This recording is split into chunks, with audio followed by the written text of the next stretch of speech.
தரங்கம்பாடியில் செல்போன் டவரில் ஏறி தற்கொலை மிரட்டல் விடுத்த இளைஞர் திடீரென மயங்கி விழுந்ததால் பரபரப்பு ஏற்பட்டது.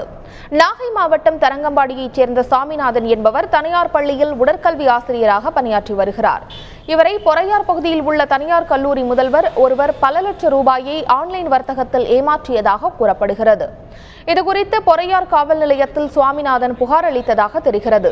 தமது புகார் மீது போலீசார் நடவடிக்கை எடுக்கவில்லை என கூறி இன்று தரங்கம்பாடியில் உள்ள செல்போன் டவரில் ஏறி சாமிநாதன் தற்கொலை மிரட்டல் விடுத்துள்ளார். பல மணி நேரம் அதிகாரிகள் பேச்சுவார்த்தை நடத்தியும் கீழே இறங்க மறுத்துவிட்ட அவர் திடீரென மயங்கி விழுந்ததால் பரபரப்பு ஏற்பட்டது. இதனை அடுத்து சாமிநாதனை தீயணைப்பு வீரர்கள் பத்திரமாக மீட்டு தரங்கம்பாடி அரசு மருத்துவமனையில் அனுமதித்தனர். அவன்கிட்ட பணத்தை மட்டும் கொடுத்துட்றான், என்னடா பண்ணீங்கன்னு எங்கள் அண்ணன் கேட்டுருவாப்புல, பணம்லாம் தர முடியாதான்னு சொல்லிட்டாப்புல. இதை பற்றி பொறையார் ஸ்டேஷனில் போயிட்டு கம்ப்ளைண்ட் கொடுத்தோம். ஆனால் இது வரைக்கும் அன்றைக்கி ஸ்டேஷனில் போய் கேட்டதுக்கு நாங்கள் வந்து ஆக்ஷன் எடுக்குன்னு சொன்னாங்க. ஆனால் இது வரைக்கும் ஆக்ஷன் எடுக்கல. அவன்கிட்ட திருப்பி வந்து பணம் கேட்கறதுக்கு எங்களுக்கு வேறு வழியும் தெரியல. அதனால் அண்ணன் இருக்கிற கடன் பிரச்சனையால் இப்போ டவர் மேலே ஏறி நின்று சாக போகிறேன்னு மிரட்டிட்டு இருக்காப்புல எங்களை. நானும் சொல்லி பார்க்குறேன், இறங்க மாட்டாப்புல. அவர் என்ன சுச்சுவேஷனில் என்ன நினப்பில் இருக்கான்னு தெரியல.